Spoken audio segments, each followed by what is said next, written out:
Selamat pagi, perkenalkan saya Ida Ayu Purama Bestari. Hari ini akan menjelaskan mengenai 6 gagasan kunci dalam filsafat pendidikan kontemporer. Jadi bisa dilihat dalam mind mapping sendiri, di sini dimulai dari bagaimana kita memaknai realitas pendidikan, kemudian bagaimana pengetahuan dibangun dan diuji, kemudian nilai apa yang memandu keputusan, bagaimana kurikulum bekerja, siapa dan subjek yang sedang kita bentuk, hingga bagaimana teknologi tersebut membingkai ekologi pengetahuan kita hari ini. Jadi tujuan sederhana dari presentasi ini adalah agar kita mengajar bukan hanya lebih efektif, tetapi juga menjadi lebih bijak, kontekstual, adil, dan juga bertanggung jawab terhadap masa depan. Jadi mari kita mulai dari pertanyaan mendasar, seperti apa realitas pendidikan itu sendiri dari filsafat pendidikan kontemporer. Jadi pada cabang yang pertama itu adalah ontologi pendidikan. Di sini adalah hakikat, realitas, dan kebenaran dalam pendidikan itu sendiri. Jadi ketika kita berbicara tentang pendidikan, kita sejatinya berbicara tentang realitas yang dibentuk oleh oleh sistem pendidikan tersebut. Jadi bukan hanya sebuah ruangan kosong, melainkan dunia yang dipenuhi oleh budaya, bahasa, kebiasaan, serta alat dan teknologi yang kita gunakan. Karena itu, kebenaran di kelas bersifat kontekstual dan relasional. Jadi apa yang benar bergantung pada situasi belajar, pada relasi guru dan siswa, dan pada lingkungan sosialnya. Jadi di sini berkaitan erat dengan teori konstruktivisme sosial ala Vygotsky. Jadi mengingatkan bahwa makna lahir dari interaksi, dari positivisme, jadi menuntut kerendahan hati terhadap ketidakpastian. Sementara posthumanisme itu, seperti yang dibahas oleh Karen Barat, itu mengajak kita melihat bahwa benda, perangkat, dan ruang turut membentuk pengalaman belajar. Jadi melalui kacamata ini, kurikulum dirancang berpijak pada konteks, mengakui pengetahuan lokal, dan memberi ruangan kepada agensi siswa dalam praktiknya sehari-hari. Nah, yang kedua, dalam cabang yang kedua yaitu epistemologi pendidikan, bagaimana pengetahuan itu dibangun, diuji, dan dibagikan. Jadi pengetahuan di sekolah bukan hanya sekedar tumpukan fakta, jadi pengetahuan itu adalah kerja kolaboratif yang memerlukan kejujuran metodologis, keterbukaan terhadap bagaimana revisi dan juga masukan. Kita juga membiasakan siswa untuk memeriksa sumber, kemudian memahami metode yang dilakukan, dan apabila mungkin itu mencoba mereplikasikan temuan yang sederhana. Nah, tradisi pragmatisme dari Dewey ini dan juga Peirce ini mengajarkan bahwa kebenaran diuji melalui konsekuensi. Jadi, sosial epistemologi dan standpoint theory mengingatkan bahwa siapa yang berbicara dari posisi mana turut mempengaruhi legitimasi dari klaim tersebut. Jadi menurut Miranda Frisker, itu menegaskan bahaya ketidakadilan epistemik. Jadi ketika sebagian suara dikecilkan, padahal suara itu adalah suara kebenaran, namun karena suara mayoritasnya adalah suara yang banyak didengarkan, sehingga suara kebenaran pun akhirnya tertutupi. Jadi di kelas sendiri dengan semangat Habermas sendiri itu tentang rasionalisasi komunikatif, mendorong diskusi berbasis argumen dan bukti di kelas, sehingga siswa itu tidak hanya tahu, tapi juga mengerti bagaimana mereka sampai pada pengetahuan itu dengan berpijak akan kebenaran dan juga etika akademik. Kemudian pada cabang ketiga bisa dilihat di sini yaitu aksiologi pendidikan. Ini terkait dengan nilai, etika, dan tujuan dari pendidikan itu sendiri. Jadi pendidikan selalu memuat pertanyaan nilai. Jadi siapa yang kita bentuk, untuk apa dunia yang akan kita bentuk. Jadi di sini kita menekankan pada karakter, pada kapasitas seseorang untuk berdemokrasi, untuk tanggung jawab sosial ekologis. Jadi etika kepedulian yang mengajarkan kepekaan terhadap orang lain. Jadi di sini salah satunya adalah Hans Jonas mengingatkan bahwa tanggung jawab atas dampak panjang, terutama di era teknologi ini dengan satu genggaman itu memiliki dampak yang tidak hanya hari ini tapi juga ke depannya.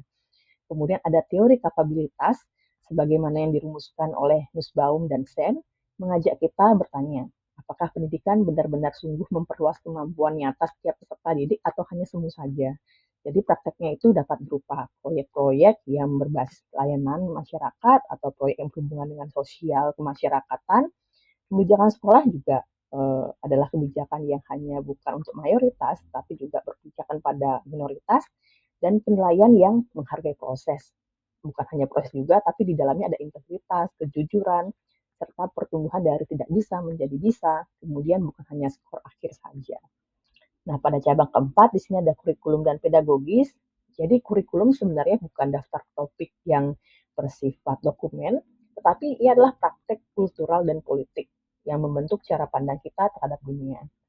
Karena itu, melalui pedagogi kritis, terinspirasi oleh Paulo Freire, mengajak siswa mengajukan pertanyaan, memecahkan masalah, dan menyadari adanya kurikulum yang tersembunyi, yang terkadang melanggengkan ketimpangan. Jadi pendekatan postkolonial ini dan feminisme mengingatkan kita menghadirkan representasi yang adil, suara-suara yang tak terpinggirkan. Jadi kelas ini berarti kita membuka ruang terbuka untuk dialog, meninjau kembali bahan ajar secara reflektif apakah sesuai dengan perkembangan zaman dan juga sesuai dengan kearifan lokal, dan menata kembali pengalaman belajar agar relevan dalam kehidupan siswa, bukan hanya dengan ujian saja. Kemudian berikutnya adalah subjektivitas dan agensi siswa. Jadi di sini bagaimana tujuan pendidikan tidak hanya berhenti pada penguasaan materi, tetapi juga kita ingin hadir sebagai subjek yang otonom, yang mampu berelasi. Jadi menurut Gerd Gesta, di situ menyebutkan tiga fungsinya. Itu pertama ada qualification, ada socialization, dan subjectification yang perlu diseimbangkan. Ya, kita jadi memberi tugas yang terbuka kepada siswa yang memungkinkan adanya banyak pilihan bermakna. Jadi bagaimana kita mendorong adanya portofolio reflektif agar siswa itu melihat bagaimana proses pada dirinya itu berevolusi dan memakai penilaian yang autentik. Sehingga yang diukur itu bukan hanya hafalan, tetapi juga kemampuan mengambil keputusan dan bertanggung jawab. Jadi dengan demikian, siswa tidak hanya sekedar lulus, tetapi dengan portofolio dan siswa bisa merefleksikan bagaimana pertumbuhannya, dia dapat tumbuh sebagai pribadi yang dapat berbicara kemudian dengan suaranya sendiri dan mampu paham dengan perkembangan dirinya. Kemudian yang terakhir adalah teknologi, media, dan ekologi pengetahuan. Di sini di era digital, platform tidak hanya menyalurkan informasi, ia juga membingkai otoritas pengetahuan dan akses.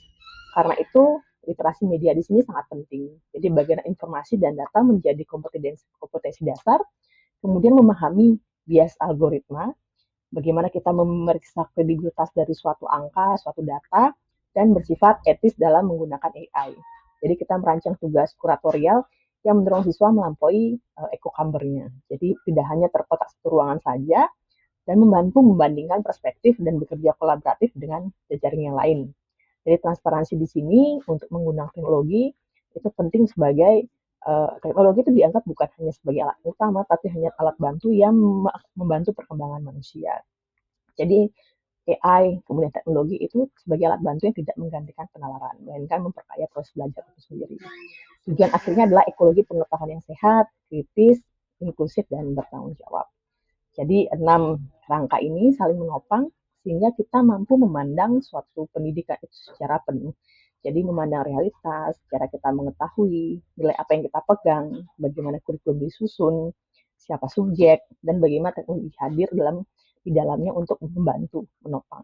Nah, dengan merangkai semuanya, di sini pendidikan menjadi sebuah ruang relevan, adil, dan membuat subjek, yaitu siswa sendiri, menjadi seseorang yang mampu berkembang menjadi manusia seutuhnya. Jadi bagaimana setiap peserta didik itu mampu menghadapi masa depannya.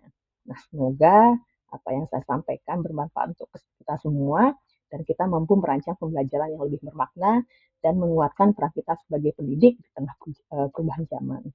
Mungkin itu saja yang bisa saya sampaikan. Akhir kata saya ucapkan terima kasih.